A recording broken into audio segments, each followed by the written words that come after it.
নমস্কার বন্ধুরা, আমি চলে এসেছি বাঙাল বাড়ি রান্নাবান্না চ্যানেলে। তো আজকে আমি একটা নতুন রেসিপি বানিয়ে আপনাদের দেখাবো।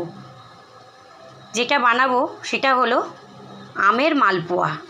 তো আমের মালপোয়া বানাতে কি কি উপকরণ লাগে আপনারা দেখুন। এখানে আছে ময়দা, সুজি, চিনি আর আমের পাল্প।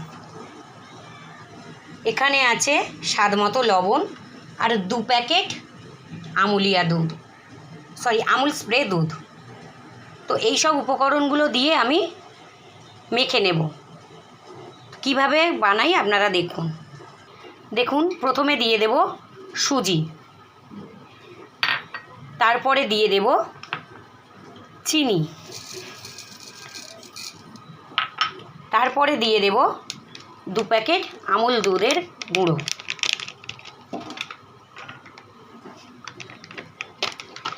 তারপরে দিয়ে দেব স্বাদমতো লবণ। এটাকে আমি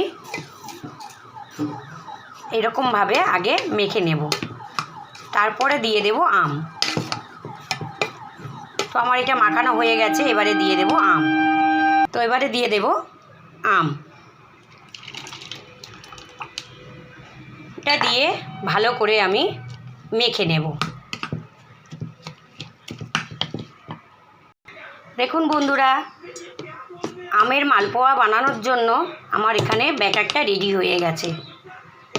তো আমি এবারে গ্যাসের উপরে কড়া বসিয়েছি, তার মধ্যে অল্প তেল দিয়েছি আর দিয়ে দেব অল্প করে ঘি। তো এটা গরম হয়ে গেলে এর মধ্যে একটা একটা করে মালপোয়াগুলো দিয়ে ভেজে নেব। ভাজা হয়ে গেলে তারপরে চিনির শিরা অল্প করে উপরে দিয়ে দেব, তাহলে রেডি হয়ে যাবে আমার মালপোয়া। তো দেখুন তেলটা প্রায় গরম হয়ে গেছে, এবারে আমি দিয়ে দেব।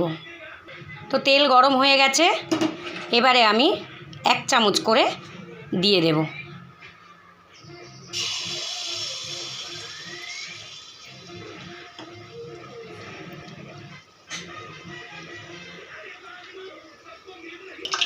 তো দেখুন ফুলে উঠছে। এই রকমভাবে আমি সবগুলো ভেজে নেব। এক পিঠ হয়ে গেলে এটাকে উল্টিয়ে দেব।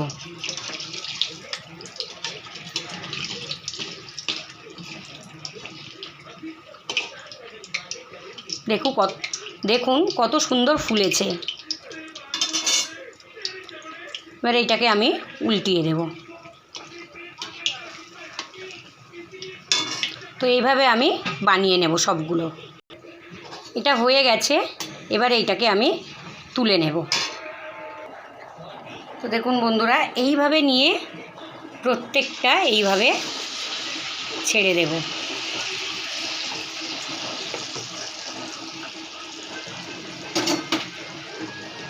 দেখুন কত সুন্দর ফুলছে।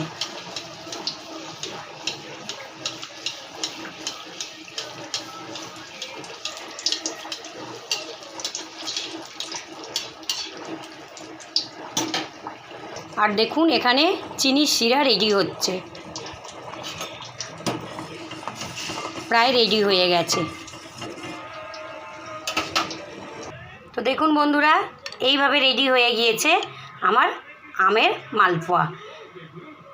এর উপর দিয়ে এবারে অল্প অল্প একটু মিষ্টি রস দিয়ে দেব, তাহলে একটু খেতে বেশি ভালো লাগবে। চাইলে দিতেও পারেন, নাও দিতে পারেন। কেউ যদি একটু বেশি মিষ্টি খেতে চায় সেক্ষেত্রে এরকম হলে বেশি ভালো লাগবে। তো বন্ধুরা, কাদের কাদের ভালো লাগলো তারা সবাই কমেন্ট করবেন, শেয়ার করবেন, লাইক করবেন, সাবস্ক্রাইব করবেন আর আমার পাশে থাকবেন। যদি আপনারা ভালোবাসেন তাহলে অবশ্যই অবশ্যই আমাকে কমেন্ট করে জানাবেন। আমি যেন প্রতিদিন এই রকম ভালো ভালো রেসিপি নিয়ে আপনাদের সামনে আসতে পারি। তো আজকেকার মতন বিদায় নিলাম। আবার দেখা হবে সামনের দিন এই রকম সময়। নতুন রেসিপি নিয়ে।